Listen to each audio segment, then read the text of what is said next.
हिंदुस्तान का जो एक इलाका था, स्टेट ऑफ जूनागढ़, नवाब of Junagadh ji.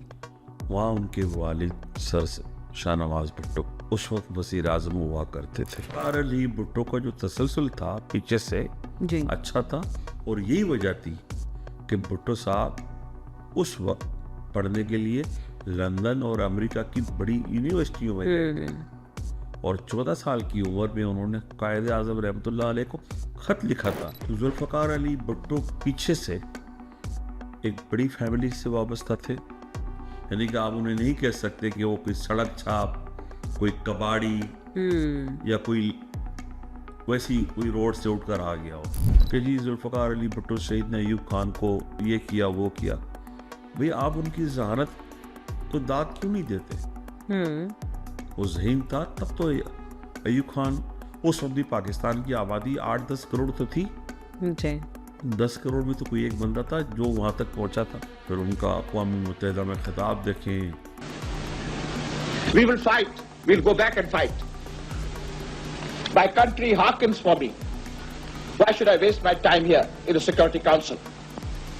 I'm going. जब वो बदकिस्मती से 1971 में फॉल ऑफ ढाका हुआ, जी बिल्कुल।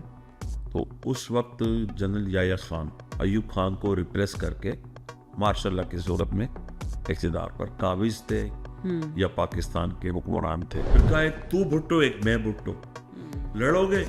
यानी कि वो अपनी आवाम से कह रहे लड़ोगे मरोगे। ऊपर माइक कहाँ गए, किधर गए? अच्छा माइक यहाँ पर शहबाज शरीफ ने भी फेंके थे, वो लग रहा था कि खुद फेंक रहे।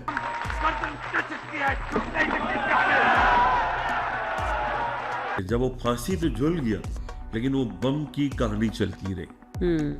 फिर चाहे वो जनरल ज़िया-उल-हक, चाहे वो गुलाम इसहाक खान हो या चाहे बाद में आने वाले कोई भी लोग हों, हर दूसरी गली में एक गद्दार रहता है। इतने गद्दारों की मौजूदगी के बावजूद पाकिस्तान का एटम बम का मुकम्मल होना,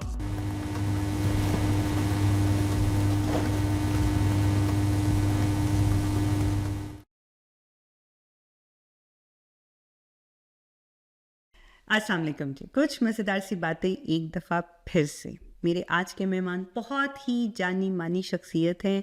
उनको किसी भी कहते हैं ना कि मुझे कुछ भी बताने की ज़रूरत नहीं है कि वो कौन है, किसी भी तारुफ़ के मोहताज नहीं है। लेकिन जो आज हम सब्जेक्ट लेके आए हैं, वो जो हमारी जनरेशन के लोग हैं, जेनज़ी से पहले, वो लोग बहुत अच्छे तरीके से जानते हैं। हम लोगों ने बचपन से उनके बारे में सुना, पढ़ा और समझा है। लेकिन आजकल के बच्चे, आजकल की जनरेशन उनको बहुत कम जानते हैं। आई थिंक जो उनकी शख्सियत थी उससे वो उनको 10% भी नहीं जानते। अभी 4 अप्रैल को उनकी बरसी गुजरी है, तो हमने सोचा क्यों नहीं उनकी याद को ताज़ा किया जाए। तो आज हम बात करने जा रहे हैं जुल्फ़िकार अली भुट्टो पे, और मेरी नज़र में हबीब जान साहब से बेहतर कोई इंसान नहीं हो सकता था इस पे बात करने के लिए। अस्सलाम वालेकुम। वालेकुम सलाम। नहीं, मैं इतना सीनियर भी नहीं हूँ, लेकिन जुल्फ़िकार अली भुट्टो शहीद की लाइफ को बड़ा स्टडी किया है जी और वो एक अमेजिंग शख्सियत के मालिक थे। बिल्कुल। और पाकिस्तान, वो किसी शायर ने कहा था, साकिब साहब यहीं के शायर है, कि हम अपनी चरागों की हिफाजत नहीं करते और अपनी रोशनियों को हम, भुट्टो साहब के साथ जो कुछ हुआ वो नहीं होना चाहिए था। बिल्कुल बिल्कुल। आज के दिन ये बात साबित करते हैं कि जुल्फ़िकार अली भुट्टो की जो सोच थी दीवार के पीछे देखने वाली, अगर वो फ़र्त जज्बात में ये बात ना करते कि हम घास खाएंगे लेकिन बम बनाएंगे, आज वही बम, वही टेक्नोलॉजी, वही एटमी प्रोग्राम है कि जिसने पाकिस्तान को आलमी दुनिया में टॉप 1 पर खड़ा करके रखा हुआ है। बिल्कुल बिल्कुल, आप सही आज कह रहे हमारा हैं। फील्ड मार्शल मुक्का लेरा के जब बात करता है तो उसके पीछे सारा इत्मीनान जुल्फ़िकार अली भुट्टो शहीद की उस टेक्नोलॉजी का है कि जो इसने फांसी का फंदा चूम कर पाकिस्तान को दी। आज वज़ीर आज़म जनाब शहबाज शरीफ जिस तरह कॉन्फिडेंस से बात करते हैं, तो उसके पीछे वही हमारा एटमी प्रोग्राम है। तो जुल्फ़िकार अली भुट्टो एक अजीम सोच के इंसान थे, मुहिब वतन थे, जी। और पाकिस्तान की हर नस्ल को, आज की नस्ल और गुज़रे कल की नस्ल को कॉन्फिडेंस होना चाहिए, एतमाद होना चाहिए, और जुल्फ़िकार अली भुट्टो का मशकूर होना चाहिए। बिल्कुल।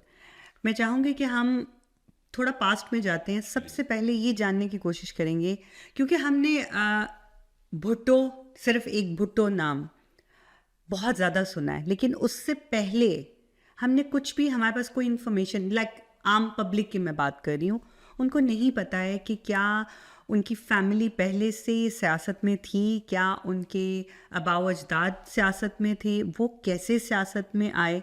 मैं चाहूँगी अब थोड़ी सी रोशनी डालें। पार्टीशन से पहले, पाकिस्तान बनने से पहले मुश्तरका हिंदुस्तान जो होता था, जी। किताबें कहती हैं और ये अब हकीकत है कि हिंदुस्तान का जो एक इलाका था, स्टेट ऑफ जूनागढ़, नवाब ऑफ जूनागढ़, जी। वहाँ उनके वालिद सर शाहनवाज भुट्टो अच्छा। उस वक्त वज़ीर आज़म हुआ करते थे, अच्छा, उस स्टेट के। उस स्टेट्स के। आ, और ये बदकिस्मती है कि पाकिस्तान की आज़ादी के बाद हमारी मशीनरी, रियासती मशीनरी स्टेट ऑफ जूनागढ़ को पाकिस्तान के साथ नहीं रख सकी। और कश्मीर का मसला तो हमने बड़ा हाईलाइट किया हुआ है। कश्मीर से पहले उस वक्त हिंदुस्तान की फौजों ने जूनागढ़ पर कब्जा कर लिया था।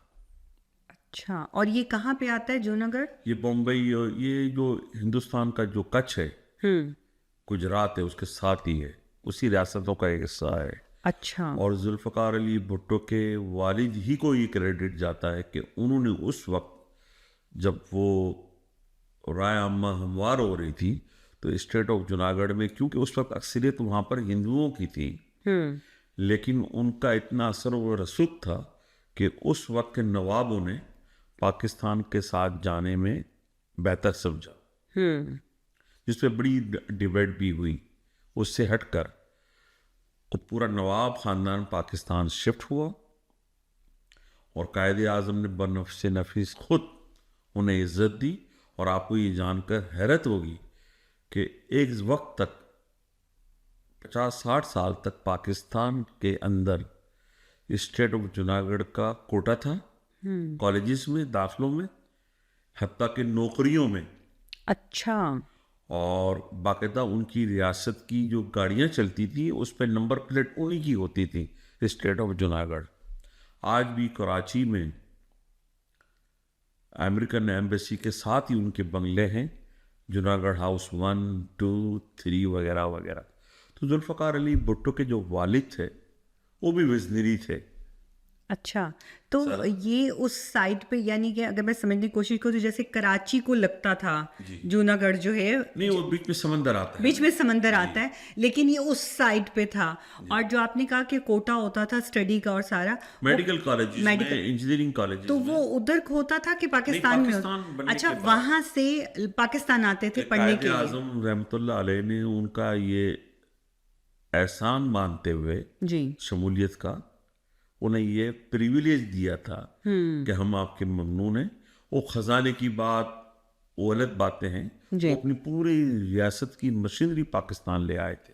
अच्छा अच्छा अच्छा। और शाहनवाज भुट्टो साहब को अंग्रेज़ों ने उस ज़माने में सर शाहनवाज का खिताब दिया था, सर का। अल्लामा इकबाल है, सर सैयद अहमद खान है, तो एक बड़ा नाम था। तो जुल्फ़िकार अली भुट्टो पीछे से एक बड़ी फैमिली से वाबस्ता थे, यानी कि आप उन्हें नहीं कह सकते कि वो कोई सड़क छाप, कोई कबाड़ी या कोई वैसी कोई रोड से उठकर आ गया हो। तो जुल्फ़िकार अली भुट्टो का जो तसलसल था पीछे से जी। अच्छा था, और यही वजह थी कि भुट्टो साहब उस वक्त पढ़ने के लिए लंदन और अमेरिका की बड़ी यूनिवर्सिटियों में गए, और 14 साल की उम्र में उन्होंने कायदे आज़म रहमतुल्लाह अलैह को ख़त लिखा था कि मैं आपकी तहरीक को बगौर मुताला भी कर रहा हूँ और उम्मीद करता हूँ कि मैं एक वक्त आएगा कि मैं आपके शाना बशाना पाकिस्तान की तहरीक में शामिल रहूँगा। अच्छा। तो मतलब विजनरी का बेटा विज़न रखता था। तो जुल्फ़िकार अली भुट्टो और आज की ये गुंगू तेली कहाँ। माजरत के साथ मैं ये बात कहूँगा, तो जो लोग आज भी जुल्फ़कार अली भुट्टो से अपने आप को कंपेयर करते हैं, तो वो कहते हैं कि सूरज को चिराग दिखा रहे होते हैं। तो जुल्फ़कार अली भुट्टो उस वक्त बर्कले यूनिवर्सिटी, आज भी लोग सोचते हुए घबराते हैं। अच्छा, वो वहाँ के पढ़े लिखे थे। Berkeley university. जी। अच्छा। तो फिर जब वहाँ से वो पढ़कर आए थे, तो पाकिस्तान का कानूनी तौर पे जो कॉलेज है, सबसे बड़ा कॉलेज SM लॉ कॉलेज, जहाँ पे खुद खैर आजम ने पढ़ा था, वहाँ वो लेक्चरार थे।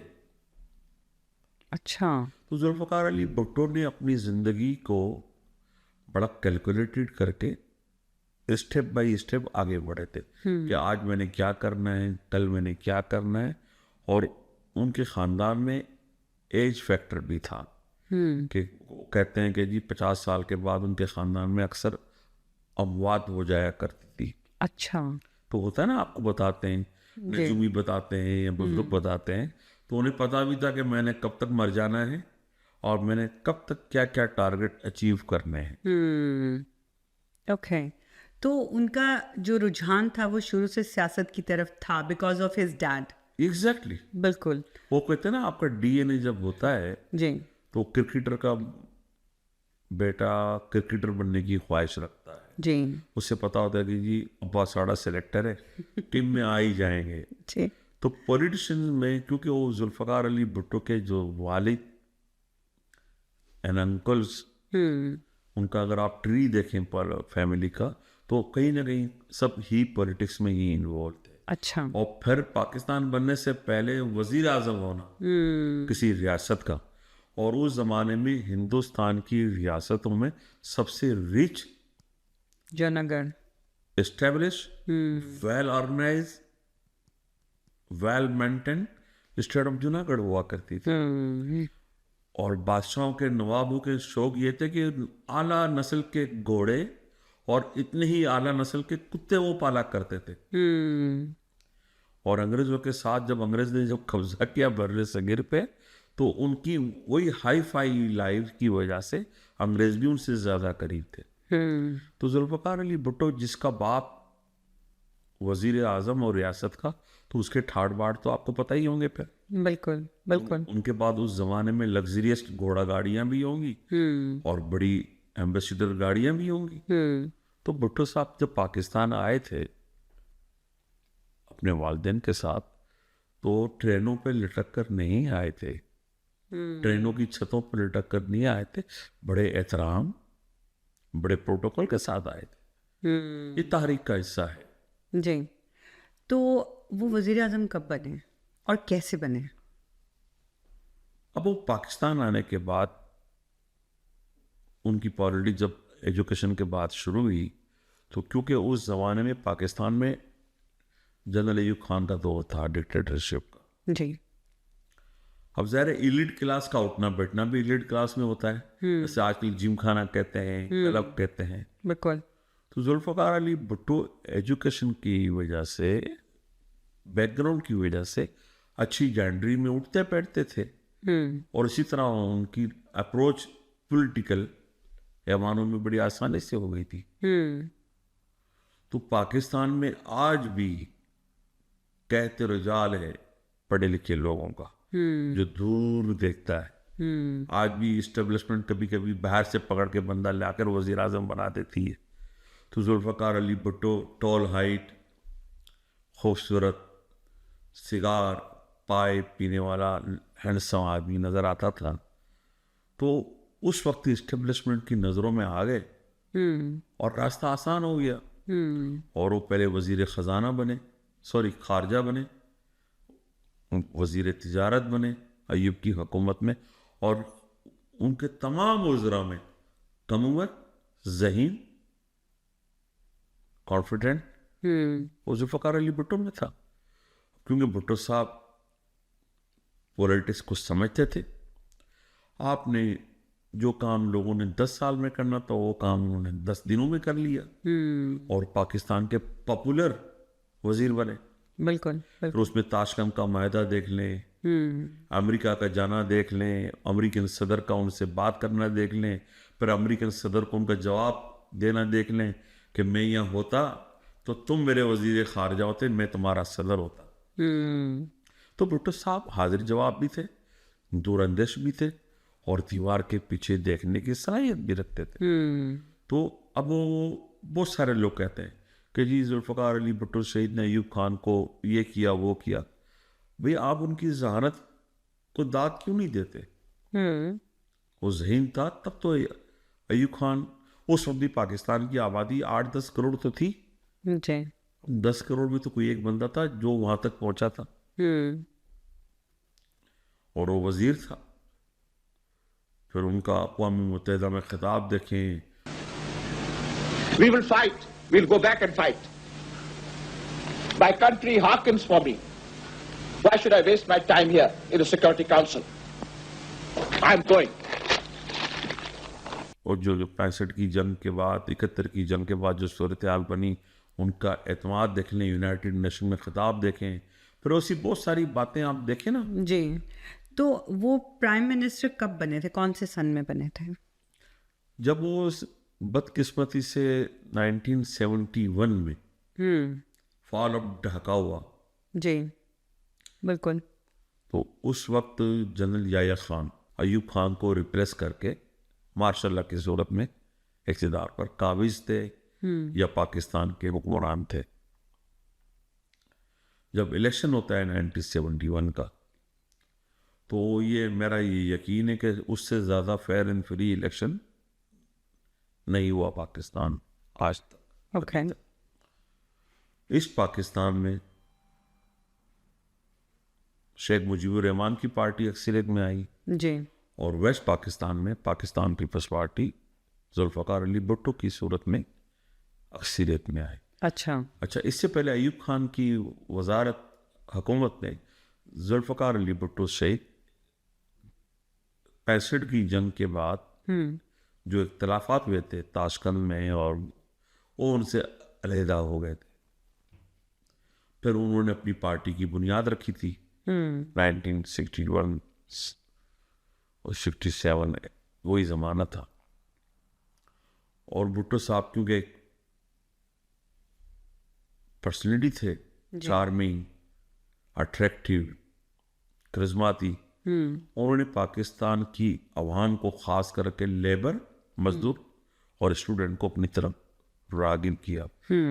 उसमें जो कशिश थी, जो मैग्नेट था उनमें, वो पाकिस्तान पीपल्स पार्टी मुख्तसर अरसे में पाकिस्तान की, वेस्ट पाकिस्तान की बड़ी पार्टी बन गई। ओके। तो अब वो इलेक्शन जब हुए, उसमें जो भी हालात वाक़यात हुए, कुछ लोग इल्ज़ाम लगाते हैं कि जी जुल्फ़िकार अली भुट्टो ने मुजीबुर रहमान को वज़ीर आज़म नहीं बनने दिया, उसकी पार्टी अक्सरियत में थी, यूँ था, ये था, वगैरह वगैरह। तो मैं उनसे यही सवाल करता हूँ कि पाकिस्तान में हमेशा जब मार्शल लॉ रहा है या हुआ है, आमरीत हुई है, तो ताकत का सरचश्मा GHQ होता है, ऐवान सदर होता है, या इस्लामाबाद का आर्मी का हेडक्वार्टर होता है। तो जुल्फ़िकार अली भुट्टो याह्या खान के होते हुए मजबूत कैसे हो सकते थे? याह्या खान चाहता तो वो इक़्तिदार मुजीब को हवाले कर देता। आइन की रूह से जो भी उस वक्त का आइन था, बंदूक के ज़ोर पे, आमरीत के ज़ोर पे, लेकिन ऐसा नहीं हुआ, क्योंकि मेरी इतलात के मुताबिक किताबों की रोशनी में हमीदुर रहमान कमीशन की रिपोर्ट की सूरत में उस वक्त का ऐवान सदर नहीं था, माजरत के साथ, वो एक चकला बना हुआ था। तो जब उस वक्त का जर्नल, आज के जर्नल को भी आप कंपेयर करें फील्ड मार्शल साहब को, वो ईमान की बात करता है, बयादुल वर्सेस की बात करता है, और कहता है कि जी पावर है इनके पास और अल्लाह ने हमें फतह दी। अच्छा, मैं यहाँ पे यही मैं आपकी वो बात माजरत के साथ कंप्लीट करूं, तो जुल्फ़िकार अली भुट्टो पे इल्ज़ाम लगाना बांग्लादेश का, मशरक़ी पाकिस्तान का, वो सब झूठ पर मबनी है, हक़ाइक़ के ख़िलाफ़ है। हकायक यही थे कि जनरल याह्या खान पाकिस्तान का मालिक था, दूसरे जनरल मशरकी पाकिस्तान के मालिक थे, चाहे वो जनरल न्याजी हो, चाहे वो जनरल XYZ कोई भी हो, वो पाकिस्तान को तोड़ने के बराबर के शरीक थे। अगर वो जमहूरियत का तकाजा तो यही था कि जी आप बिठाते, पार्लियामेंट का इजलास बुलाते, मुजीबुर रहमान अक्सरियत में था, वो जीत जाता, भुट्टो साहब होते, या हॉर्स ट्रेडिंग होती, लोगों को खरीदा जाता। जब आपने उस प्रैक्टिस में आप नहीं गए तो मुजीबुर रहमान को हिंदुस्तान ने अपने मकासद के लिए इस्तेमाल किया। तो मक्ती बहानी जो भी फोर्स बनी, और उस मक्ती बहानी तहरीक ने पाकिस्तान को बहुत नुकसान पहुंचाया। हम पे बड़े इल्ज़ामात लगे हैं। बिल्कुल, मैं एक्चुअली यहीं पे ये वाला क्वेश्चन पूछना चाहती थी। जैसे आपने आर्मी का जिक्र किया, उस वक़्त की आर्मी का, कि वो करप्ट आर्मी थी उस वक़्त की, तो उस वक़्त ये भी इल्ज़ामात लगे थे कि हमारी जो आर्मी थी उन्होंने मशरक़ी पाकिस्तान की औरतों की इज़्ज़तें लूटीं और बहुत बुरा सलूक किया उन लोगों के साथ। आपको लगता है कि इसमें सच्चाई है? नहीं, मैं अपनी आर्मी को जानता हूँ, आर्मी से मुराद मैं अपने लोगों को जानता हूँ। अच्छा, हमारी आर्मी का जो अक्सरियती जो इलाका है जी। वो है झेलम, पोठार, चकवाल, साहिवाल, वो एक खित्ता है। जी। हमारे लोग बड़े गैरतमंद हैं, ख़वातीन का एहतराम करते हैं, क्योंकि इस इक्का दुक्का वाक़यात वे होंगे। वह ये था कि जब पॉलिटिकल मामलात अनारकी बढ़ती गई, हिंदुस्तान का अमल दखल बढ़ता चला गया, तो उनका जो प्रोपेगेंडा सेल था, उन्होंने इन बातों को बहुत बड़ा चढ़ाकर पेश किया, नो डाउट। और वही वजह थी कि पाकिस्तान का ये वेस्ट पाकिस्तान उस प्रोपेगेंडे को जायल नहीं कर सका। कि आज की तरह तो ज़माना नहीं था, जैसे अभी फिल्म धुरंधर बनी है, पार्ट 1 पार्ट 2, आप थी, आपने मुझे पता नहीं कहाँ से ढूंढा, हमने जवाब दिए, उस जवाब के बाद लोगों ने जवाब देना शुरू किए। वरना लोग तो, हमने हिंदुस्तान को एक्सपोज किया कि तुम 4-4 घंटे की फिल्में बना के पाकिस्तान को टूटता हुआ दिखा देते हो स्क्रीन पे, ऐसा नहीं है। But they're doing same thing again for Balochistan, which Exactly. they have done for मशरकी Pakistan. Exactly. So उनकी कोशिशें जारी हैं। नहीं, जारी है, लेकिन मसला क्या हुआ, अब यहाँ रिप्लेसमेंट हो गई, याह्या खान नहीं है, यहाँ जनरल आसिम फील्ड मार्शल है। और मैं बड़ा खुश हूँ कि वो अल्लाह के अपने फैसले हैं। जी। तो वो मशरकी पाकिस्तान का जो सानिया है, अलमिया है, वो उस वक्त के करप्ट नाहंजार किस्म की क़यादत थी, जिसकी वजह से वो जिसकी वजह से हमें मशरकी पाकिस्तान को आज देखें ना, अगर यही फील्ड मार्शल ईरान अमेरिका की जंग से 2 दिन पहले अफगानिस्तान पे हमला करने का फैसला ना करता तो कहानी आज और होती। मैं ये जनरल आसिम फील्ड मार्शल साहब की सोच को, या अंदर की कोई ना कोई अल्लाह की मदद को मैं बड़ा शुक्रगुजार हूँ कि साड़ा पाकिस्तान बच गया और आज पाकिस्तान टॉप। जी। आपको लगता है कि पाकिस्तान को हमारे जनरल चला रहे हैं रादर देन हमारे वज़ीर आज़म साहब? नहीं, ये एक अलग बात है, ये आप सवाल से काट हमारे पाकिस्तान को नहीं, जी। दुनिया भर की इस्टेब्लिशमेंट अपने अपने मुल्कों को चलाती है। जी। बदकिस्मती से हमारे यहाँ क्या हुआ है कि हमारी इस्टेब्लिशमेंट दीवार के बाहर आ गई है, तो नजर आती है। अमेरिका को भी CIA चला रहा है, बरतानिया जहाँ बैठी है उसको भी M5 M6 चला रहा है। जी। अब देखें ना, यहाँ की इस्टेब्लिशमेंट स्टैंड न लेती तो बरतानिया की फौजें अमेरिका के साथ खड़ी होती। अब आप सवाल आप न करें, मैं ही सवाल कर रहा हूं। तो भाई इस मर्तबा बरतानिया अमेरिका के साथ क्यों नहीं खड़ा हुआ? कि उस ट्रम्प ने यहाँ की इस्टेब्लिशमेंट के चीफ की बेइज्जती की थी, तो वो इस्टेब्लिशमेंट आज तक नाराज है। अच्छा, वहाँ की उसी सदर ट्रम्प ने 2 दिन पहले फिर वही किया अमेरिका में बादशाह के साथ। तो एक सोच होती है, सोच होती है। तो पाकिस्तान की इस्टेब्लिशमेंट एक्सपोज है दीवार के बाहर, तो ये हकीकत है। क्योंकि पॉलिटिकल लोग मफाहमत का शिकार होकर बहुत सारे फैसले गलत कर गलत कर जाते हैं। कि कहीं आज की इस्टेब्लिशमेंट नून वाले कहीं कहेंगे यार पीपल्स पार्टी नाराज ना हो जाए, जी जैसे भी बहुत बड़ा मसला चल रहा है दुबई, सऊदीया और ये ईरान अमेरिका जंग में। बिल्कुल। लोग कहते हैं कि People's party out of system है इस सिनेरियो में। तो इस्टेब्लिशमेंट का अपना फैसला बेहतर है। और मैं समझता हूं कि जरदारी नाराज है या शहबाज शरीफ नाराज है, हम कहते हैं जहन्नम में जाओ भाई, हमने तो पाकिस्तान को बचाना है। बिल्कुल। तो फील्ड मार्शल या पाकिस्तान की जो एस्टेब्लिशमेंट है उसका फैसला बर वक्त था, बेहतर था, चाहे वो मई जून 2025 हो या ये सिलसिला हो, आपका फैसला बर वक्त था। वरना जनरल आसिम भी कहते हैं कि साढ़े कोल तो जी गोले ही कोई नहीं, साढ़े कोल पेट्रोल ही कोई नहीं, फ्यूल ही कोई नहीं, असी की करिए। तो फिर हम कहाँ खड़े होते? फिर हम बिल्कुल लाइन में पीछे खड़े होते हैं।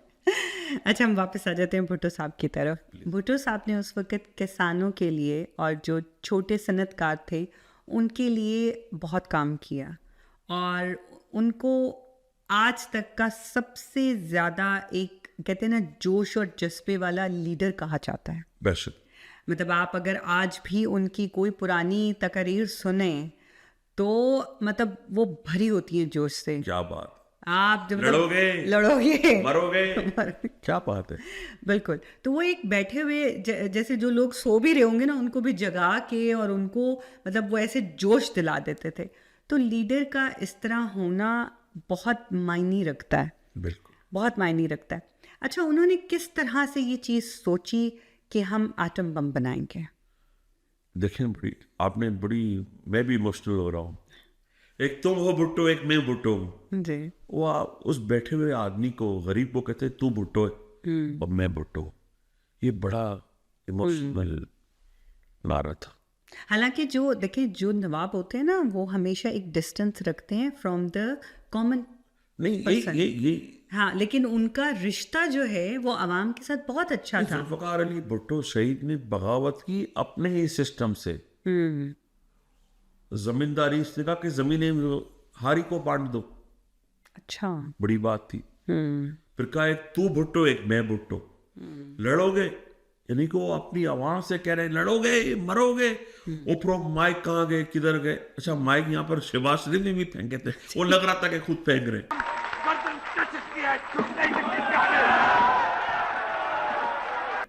उनका तो एक नेचुरल वो था। और जुल्फ़िकार अली भुट्टो शहीद की अपनी ही क्लास से बगावत थी। नवाब के साथ रहने वाले, जिसका बाप वजीर आजम हो, बिल्कुल, उसने, लोग कहते हैं, मैं एक वाक़या सुनाता हूँ आपको। जी। जुल्फ़िकार अली भुट्टो की बेटी शहीद मोहतरमा बेनज़ीर भुट्टो के साथ जी। हम मौका लगता था कोशिश करते थे कि हम भी उनके साथ कहीं ना कहीं। तो भुट्टो साहब की बरसी ही के मौके पर हम उनके साथ लाड़काना, मोइनजोदड़ो एयरपोर्ट से लाड़काना जा रहे थे। तो अचानक काफिले की गाड़ियां रुक गई, हम भी रुक गए। हमारी गाड़ी का नंबर 40वां 50वां नंबर था, बड़ा लंबा काफिला था। पता चला कि भी मोहतरमा शहीद Benazir Bhutto UBL, United bank limited की ब्रांच के पास रुक गई है। अच्छा। अरे भाई क्यों रुक गई? पता चला कि उस ब्रांच में की जो जगह थी वो किसी गरीब की थी। तो भुट्टो साहब ने उस गरीब की जगह पर UBL बैंक बना दिया था ब्रांच। तो नस्ल दर नस्ल उसके औलाद जो था, मरने के बाद उसका बेटा मिट्टी के प्याले में पानी लेके खड़ा हुआ करता था। अच्छा। तो बेनज़ीर भुट्टो वो पानी पिया करती थी। यही अमल भुट्टो साहब किया करते थे। तो उस सीन को देखकर गांव के लोग बड़े खुश होते थे कि हमारा लीडर हमसे कितनी मोहब्बत करता है। उस जमीन के मालिक ने भुट्टो साहब से रिक्वेस्ट की कि बाबा छा खपे, क्या चाहिए तेरे को? बोले इधर कोई भी सिस्टम कर दो। उन्होंने बोला बैंक बना दो। वो बैंक बनी, वहाँ रोजगार आया, लोगों को सहूलतें हुई। तो भुट्टो साहब के खानदान में ये सिलसिला था। और बेनजीर भुट्टो साहबा मिट्टी के प्याले में, वो भी ऑक्सफोर्ड की पढ़ी लिखी थी, बिल्कुल बड़ा उनका भी करिश्मा था, बड़ी पर्सनैलिटी थी, जी। लेकिन वो अपने बाप के तसलसल को कंटिन्यूटी में रखा हुआ था। लड़का जी भुट्टो जिंदा है, ऐसे तो जिंदा नहीं है। बिल्कुल बिल्कुल आप सही कह रहे हैं। इसी तरह एक और वाक्य में बताऊं, जी लियारी में एक जलसा था, पाकिस्तान चौक, गुलाम मोहम्मद चेयरमैन, उसका इंतकाल हो गया, जी काउंसलर थे। मासी सुमरी हमारे लियारी का एक कैरेक्टर है, खातम। हम गरीब लोग हैं लियारी वाले, तो हमसे वो खुशबुओं के भपके तो नहीं आते, तो वो खातून बड़ी एग्रेसिव दबंग किस्म की पॉलिटिकल वर्कर थी। अच्छा मैं मोहतरमा के बहुत करीब खड़ा था। मुनव्वर सरवर्दी मरहूम शहीद, नायद खान साहबाज, डॉक्टर सफदर अब्बासी और गुलाम मोहम्मद चेयरमैन और उस इलाके के लोग, वो बीबी जब जलसा ख़त्म करके स्टेज पे हाथ हिला रही थी, वो औरत आ गई, तो क्यों मैं उन्हें जानता था, तो उसने मुझे कहा, मैंने भी उसे ऊपर बुला लिया। उसने आके मोहतरमा को झप्पी डाल दी। अब मुझे ये बात कहते हुए अच्छा भी लग रहा है कि वो लियारी के लोग, मैंने कहा ना, हमसे खुशबुएं नहीं आती, गरीब जो रोजाना खाना बनाती है।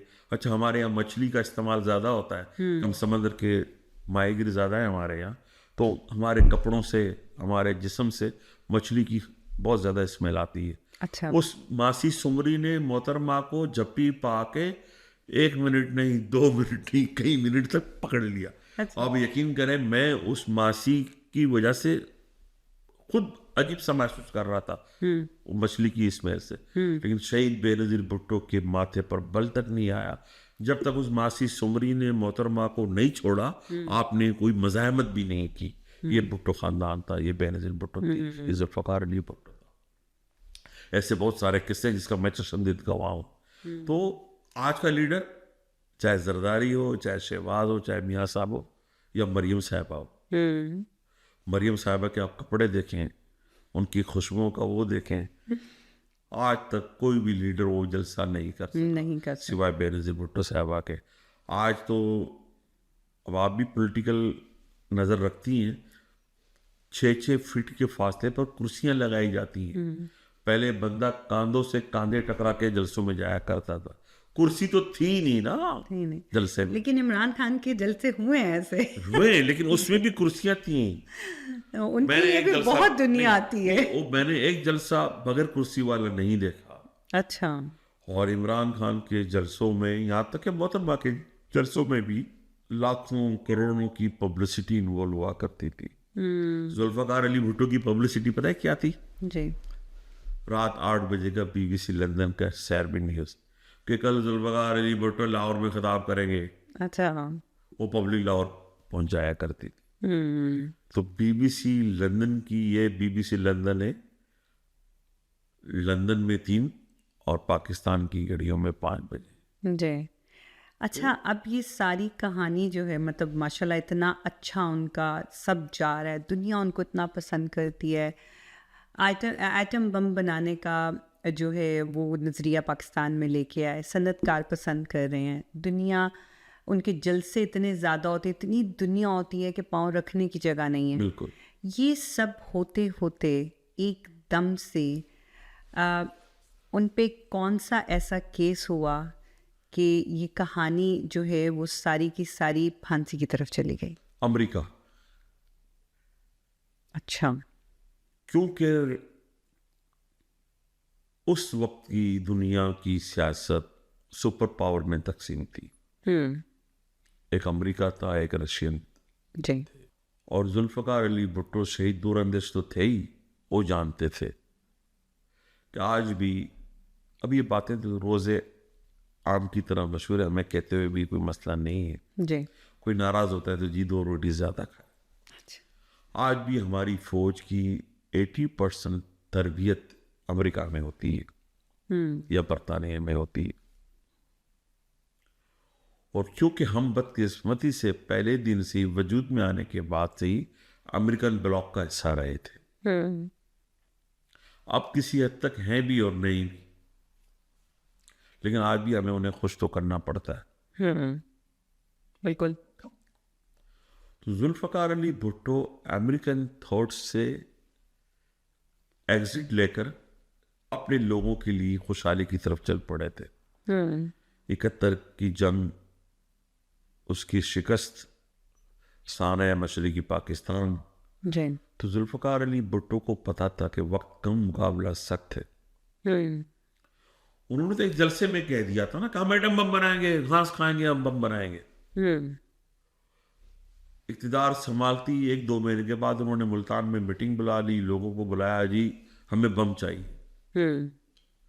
अब आप तहकीक करें कि डॉक्टर अब्दुल कदीर खान कैसे पहुंचे थे पाकिस्तान। वो तो हमारी तरह आज के जो लोग हैं, अब मुझे नहीं पता वो एजेंट के जरिए हॉलैंड गए थे या कैसे गए थे। अच्छा। वो तो अपनी जिंदगी का रुख बदलने के लिए हॉलैंड चले गए थे। और जो मेरे पास इत्तलात किताबों की सूरत में, उनकी जो बेगम थी वो भी हॉलैंड डच थी। अच्छा। तो ये हुआ कि उसकी वजह से पासपोर्ट मिलने में उन्हें आसानी हो शायद। ये जुल्फ़कार अली भुट्टो थे। और बहुत सारी किताबों में आता है कि जी डॉक्टर अब्दुल कदीर खान ने खुद उन्हें खत लिखा। बहुत सारी जगह आता है कि जुल्फ़कार अली भुट्टो ने अप्रोच किया। दोनों बातों पे हम यकीन रखते हैं। जी। डॉक्टर कदीर आए पाकिस्तान। अच्छा, उसी ज़माने में डॉक्टर अब्दुल सलाम, जिसको लोग कादियानी कहते हैं, अहमदी कहते हैं, उससे हटकर आपने उनके साथ भी कोलैबोरेशन किया। एक पूरी टीम बनाई, एक मैकेनिज्म बनाया। फिर उसी के तसलसल में आपने इस्लामी सरबराही कॉन्फ्रेंस बुलाई 1974 में, लाहौर का बहुत बड़ा वाक़या, जी। जिसमें इस्लामी ममालिक पहली बार एक साथ सब बैठे हैं, वरना अक्सर ही अलग अलग होते। बिल्कुल। गज़ाफ़ी भी थे, शाह फैसल भी थे, मिस्र भी था, फ़लस्तीन भी था, सब थे। जी। आपने वहाँ पर ये प्रपोजल रखा, इस्लामी बैंक का तस्वूर दिया, उसी से रिलेटेड आपने बम का तस्वूर दिया, जिसको बाद में साम्राज्य ने, अमेरिका ने इस्लामी बम का नाम दिया। जनरल गज़ाफ़ी ने ब्लैंक चेक दिया, शाह फैसल ने अपनी खिदमात दी, और वो कहानी चल पड़ी। पर आप उस किरदार को देखें, सबको वक्तन फ़वक्तन अमेरिका ने एलिमेंट कर दिया, एलिमिनेशन हुई। शाह फैसल अपने ही घर के बंदे से, अपने ही भांजे भतीजे के जरिए शहीद कर दिए गए। बिल्कुल। गज़ाफ़ी के साथ जो कुछ हुआ, ये तो भी हाल ही की बातें हैं ना। जी। तो जुल्फ़कार अली भुट्टो शहीद ने, अभी लोग कहते हैं जी मैनिफेस्टो में बातें लिखकर कहते हैं जी वो मैनिफेस्टो की बातें, मैनिफेस्टो मतलब मंसूर। अब मंसूर में आपने लिख दिया कि हम जी लोगों को ये देंगे, वो देंगे। आरिफ अलवी ने कहा, इमरान खान ने कहा कि जी वो बातें पुरानी बातें तो नहीं है। इवन पीपल्स पार्टी के जरदारी कहते हैं जी मैनिफेस्टो में लिखा था, कोई ज़रूरी तो नहीं है। यही बात मियाँ साहबान कहते हैं, मुस्लिम लीग वाले भी। जुल्फ़कार अली भुट्टो ने अपने आइन में नहीं लिखा था, अपने मैनिफेस्टो में। उसने एक जलसे में कहा था कि हम बम बनाएंगे। वो बम बनाने के पादाश में फांसी पे झूल गया, लेकिन वो बम बना कर गया। और फिर उस बम में एक और अच्छी क्वालिटी देखें आप, उसका मैकेनिज्म क्या क्या बनाया उस शख्स ने, जी। कि जब वो फांसी तो झूल गया, लेकिन वो बम की कहानी चलती रही। फिर चाहे वो जनरल ज़िया-उल हक अमेरिका का हलीफ था, चाहे वो गुलाम इसहाक खान हो, या चाहे बाद में आने वाले कोई भी लोग हों, इवन मियाँ साहबान, इवन जुल्फ़कार अली भुट्टो की बेटी, उस बम की रफ्तार को रोक नहीं सके। जी। आज फटाए है मिसाइल, तो मतलब था तो पड़ा है ना। जी, बिल्कुल वरना क्या होता। तो भुट्टो शहीद जानते थे उसका मैकेनिज्म भी। हालांकि हमारे यहाँ हर दूसरी गली में एक गद्दार रहता है। इतने गद्दारों की मौजूदगी के बावजूद पाकिस्तान का एटम बम का मुकम्मल होना बहुत बड़ी बात और धमाकों का होना,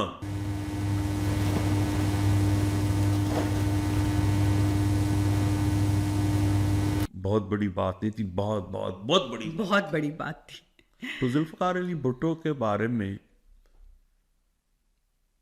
उसने तो अपनी तकरीर में कहा कि सफ़ेद हाथी, वाइट एलिफेंट मेरी जान का दुश्मन है। आपने कंप्रोमाइज नहीं किया। इस्लामी बैंक का तस्वुर था, BCCI बैंक, जिस तरह वो बैंक को ख़त्म किया गया दुनिया में जी। आपके सामने है। इसी तरह पाकिस्तान में बहुत सारी पाबंदियां लगी, तो उस बम के हवाले से तमाम लोगों का बड़ा रोल है उसमें। मैं यहाँ पर PMLN के मियाँ साहब को भी अप्रिशिएट करूँगा कि वो धमाके न करते तो हम एटमी कुव्वत ना कहलाते। बिल्कुल। आज देखें ना ईरान पे इतना बड़ा हमला हो रहा है, वजह यही है ना कि हम ईरान को एटमी कुव्वत नहीं होने देंगे, जबकि आपके मुल्क से शेख रशीद जो इतनी बातें करता था वो भाग गया था। अच्छा, नवाब मोहम्मद अहमद ख़ान कसूरी, ये कत्ल केस क्या था और ये किस तरह रिलेट करता है? देखें जी, बहुत सारे कत्ल, जब कहा ना कि जब इंटरनेशनल कॉन्स्पिरेसीज हों जी। तो वो इंटरनेशनल लोग अपने कांधों पर या अपने सर पर इल्ज़ाम नहीं लेते, तो उस पर बड़ी डिबेट हुई है। वो एक ऐसा कत्ल था जिसे अंधा कत्ल कहें। उस वक्त की इस्टेब्लिशमेंट, जनरल ज़िया की इस्टेब्लिशमेंट ने ये इल्ज़ाम उन पर डाला कि जनाब के जुल्फ़कार अली भुट्टो के कहने पर ये कत्ल हुआ है। वो आधा माफ गवाह बनाए गए, वो कोई मसूद साहब थे। फिर जो जुडिशरी की बात कर ले आप, इफ्तिखार अहमद बहुत बड़े एक्टर हैं, उनके प्रोग्राम में जस्टिस नसीम शाह ने कहा है कि हम पे इतना प्रेशर था तो हम क्या करते। उसने एक इंसाफ का गला दबाते हुए ये बात को एडमिट किया है कि हम पे प्रेशर था जनरल ज़िया का, तो हमको फैसला लेना पड़ा। फिर मौलवी अनवरुल हक का ये कमिटमेंट स्टेटमेंट है कि हम पे ये था। तो वो कत्ल तो हुआ था। अच्छा। अब वो कत्ल को प्लॉट किसने किया था, डिज़ाइन किसने किया था और उनके मकासद क्या थे, सब सामने आ गया। प्लॉट करने वालों का मकसद यही था कि इस केस में जुल्फ़कार अली भुट्टो को इंगेज करेंगे और आखिर पे तख्तेदार पे चढ़ा देंगे। तो इनको जिस तरह आजकल होता है कि या तो आप हुकूमत छोड़ दें या फिर आप बाहर चले जाएं, जैसे शरीफ बरादरान के साथ भी पहले ये किया गया, मतलब उनको ये ऑप्शन दी गई थी, और इमरान खान साहब को भी ऑप्शन दी गई लेकिन उन्होंने ये ऑप्शन नहीं ली। तो क्या इनको कोई ऐसी ऑप्शन जुल्फ़कार अली भुट्टो साहब को नहीं दी गई थी? उस वक्त जो सऊदी अरब हुकूमत थी या कज़ाफ़ी हुकूमत थी लिबिया की, और माफ़ी का भी ऑप्शन था। तो जुल्फ़कार अली भुट्टो साहिब से बेगम साहबा, जब बेगम मुस्लिम भुट्टो साहबा ने बात की थी उस ज़माने में, तो आपने कहा था कि मैं तारिक के हाथों मरना चाहूँगा, किसी जनरल के हाथों नहीं। उन्होंने माफ़ी की भी अपील नहीं की और वो जानते थे कि तारीख में ज़िंदा रहने का मौका मिला है। जैसे हमने पहले कहा, उन्हें पता था कि हमारी एज इससे ज़्यादा जानी नहीं है, जी। तो क्यों ना इज्जत के साथ शहादत का रास्ता तैयार किया जाए। तो मैं समझता हूँ जुल्फ़कार अली भुट्टो को ये पता था कि देखे ना, जब वो अमेरिकन धमकी दे रहे हैं, किसिंजर आ रहा है आपको कह रहा है कि we teach you, we make a example horrible. फिर आपके पास यूनाइटेड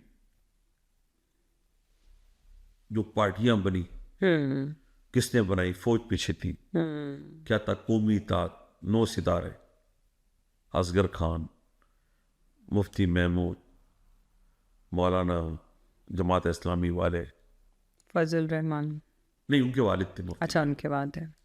फिर मौलाना मौदूदी एंड कंपनीज। तो ये सब उस वक्त निकाले गए, प्लांटेड लोग थे।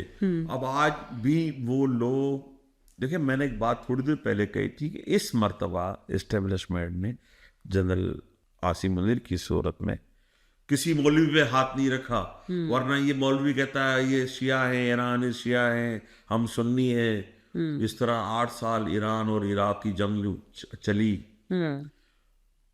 और यहाँ पर मैं एक एडवांटेज लूँगा अगर आप इजाज़त दें तो।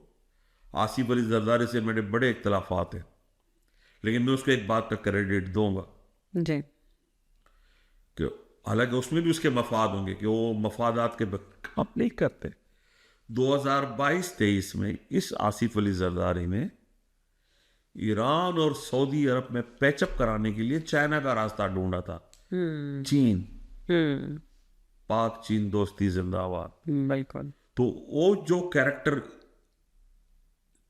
इस्तेमाल किया जरदारी ने ईरान और सऊदीया को मिलाने का वाया चाइनीज, तो इस जंग में सऊदी और ईरान आपस में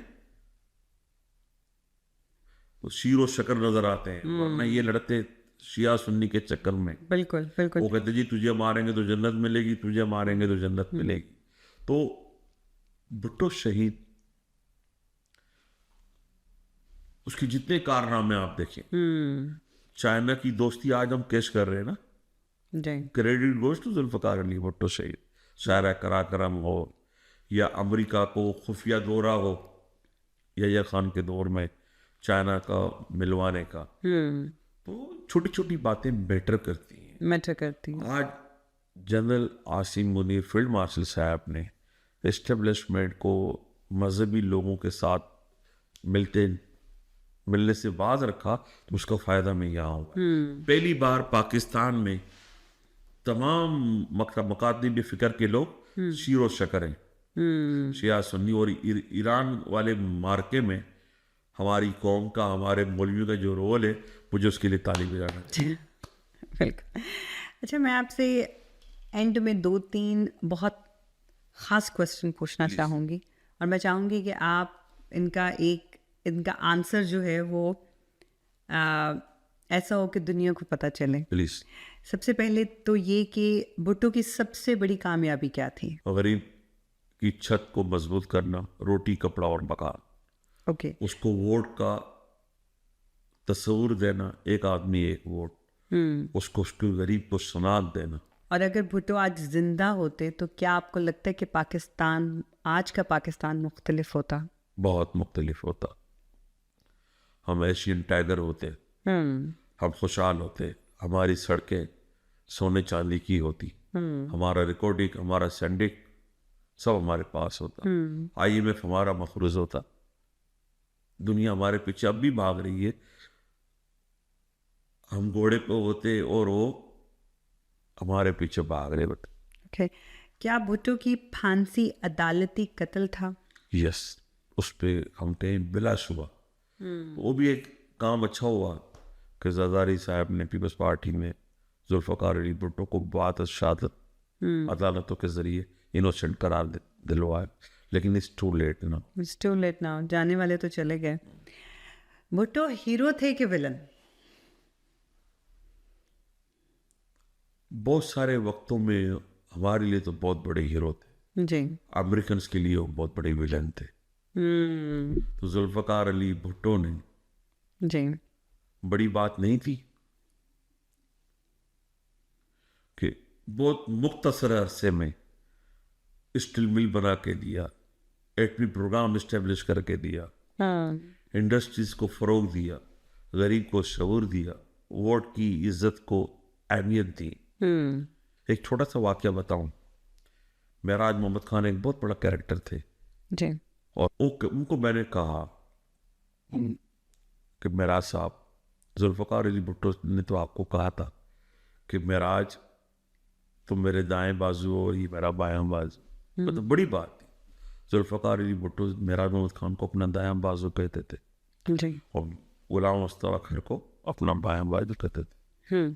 बोले भुट्टो यो भुट्टो, उनका अंदाज था, लेकिन एंड में उन्होंने कहा हबीब बेटा, हमें वाकई उनके साथ सब्र करना चाहिए था। जुल्फ़िकार अली भुट्टो ने उनसे कहा था कि यार मुझे वक्त दो, हम बहुत बड़े चुंगल में फंसे हुए हैं, हमारा नारा वही है, रोटी कपड़ा और मकान, गरीब की छत, गरीब का दस्तरखान, और तुम मेरे पे प्रेशर डालते हो कि सब काम एक ही दिन में मैं कर दूं। तो महराज मोहम्मद खान ने ये एडमिट किया कि हमको जुल्फ़िकार अली भुट्टो के साथ वक्त देना चाहिए था। वो अपनी जगह मुखलिस थे, हम जल्दबाज थे। जी। अच्छा, यही बात गुलाम मुस्तफा खैर साहब ने कही। गवर्नर हाउस उसी जमाने में खुले रहते थे, अब तो कहने की बात है, अब तो कहने यूनिवर्सिटी बना देंगे, कॉलेज बना देंगे, ये कर देंगे, वो कर देंगे। भाई तुम कहाँ बनाओगे? चेपीती का शोरबा, वो ज़माना गुजर गया। जी। तो ये मेराज मोहम्मद खान और गुलाम मुस्तफा खर ने ये बात की। खर साहब तो आज भी जिंदा हैं। आप बिलावर की रहने वाली, आप जाएं अपने ही पूरा स्टूडियो लेके उनसे बात करें आप। तो वो कहते हैं कि जुल्फ़िकार अली भुट्टो को समझना हमारे बस की बात नहीं थी। हम तो एक दिन का सोचते थे, भुट्टो तो बहुत आगे का सोचता था। जी। अच्छा, आपको लगता है कि उनकी लेगेसी को लेके उनके ख़ानदान में से कोई चला है, या आपको अभी लगता है कि अब देखें जैसे बेनज़ीर साहिबा, वो तो शहीद हो गई, जा चुकी हैं, उनके ख़ानदान में कोई और ऐसे शख्स हैं जिस तरह से बिलावल भुट्टो हैं, फातिमा भुट्टो हैं, आसिफा भुट्टो हैं, तो आपको लगता है कि उनमें से जो उनकी खासियत रखता हो, जो आपको लगता हो, क्योंकि आप बहुत करीब थे उनके, तो आपको कोई लगता नहीं, कोई नहीं। कोई भी नहीं? बेनज़ीर साहिबा के बाद कहानी खत्म हो गई। उनकी बेटियां, नहीं, फातिमा भुट्टो, नहीं, बिल्कुल नहीं, कोई भी नहीं? कोई भी। दुख के साथ मुझे ये कहना पड़ता है कि वो बोलता है ना, बड़ी मुश्किल से होता है चमन में दीदावर पैदा। बिलावल में, हाँ, बिलावल में कुड पॉसिबल जब जरदारी साहब की कहानी खत्म हो तब। अच्छा। अभी तो नजर नहीं आता। फातिमा भुट्टो साहबा ने अब शादी भी कर ली है, अब वो घर बार की हो गई है, घर गृहस्थी में वो मोहतात बहुत हैं। पाकिस्तान की सियासत में मोहतात और एहतियात करने वाले लोग नहीं चलते। इनके भाई ये जुल्फ़िकार जूनियर, मैं उनको बड़ा मॉनिटर कर रहा हूँ, लेकिन उनमें भी भुट्टो साहब वाला करंट नजर नहीं आता। क्यों? भुट्टो साहब तो सियासत में रिस्क लेते थे, दूर देखते थे, और भुट्टो साहब ने अपनी पॉलिटिक्स में उस जमाने के लोगों को ललकारा था, एस्टेब्लिशमेंट, पीर पगाड़ा एंड कंपनी, मौलवीज, और सबसे बड़ी दुनिया की ताकत अमेरिका। बिल्कुल बिल्कुल। तो मैं नहीं समझता कि भुट्टो साहब की लेगेसी को भुट्टो के ख़ानदान में कोई लेकर चले। हाँ, जुल्फ़िकार अली भुट्टो शहीद की लेगेसी को चलने वाले गरीब लोग हैं, मजदूर हैं, और उनका पैगाम चलता रहा, तो गरीबों में से कोई भुट्टो निकलेगा। बिल्कुल बिल्कुल। थैंक यू सो मच, बहुत बहुत आपका शुक्रिया। बहुत शुक्रिया कि आपने इतने अहम सब्जेक्ट पे मुझ जैसे पॉलिटिकल छोटे से वर्कर को अहमियत दी, इज़्ज़त दी।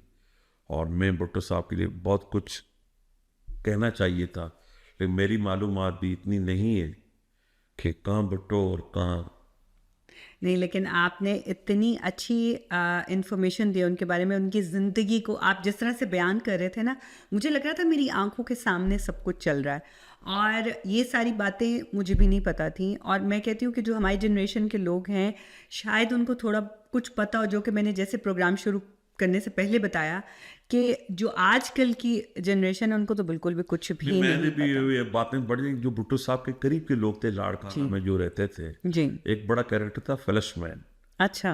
वो सिंधी सुरो फैमिली के थे, जो फ्लैशमैन कहलाते थे। तो मैं जब भी जाता था लाड़काना, तो उसको घेर गार के हम वो लियारी के चंद दोस्त वो उसे होते थे, भुट्टो साहब की कोई बातें सुना, तो हमने बड़ी बातें उनकी सुनी, जैसे ये लाड़काना के किस्से, और कभी जीव लेके निकल गए, कभी एक बड़े किस्से बताए। वो फकीर, वो आम आदमी से इंटरेक्शन रखते थे, मोहब्बत रखते थे, और इतनी बड़े ख़ानदान का बंदा जब गरीब आदमी के साथ सूट बूट पहनकर फर्श पे बैठ जाता था, तो भुट्टो तो बोलता है वो, जैसे वही वाली बात है कि भुट्टो तो हर कोई कहता है मैं भुट्टो हूँ, जी। लेकिन भुट्टो तो भुट्टो ही थे, एक ही था। एक ही थे।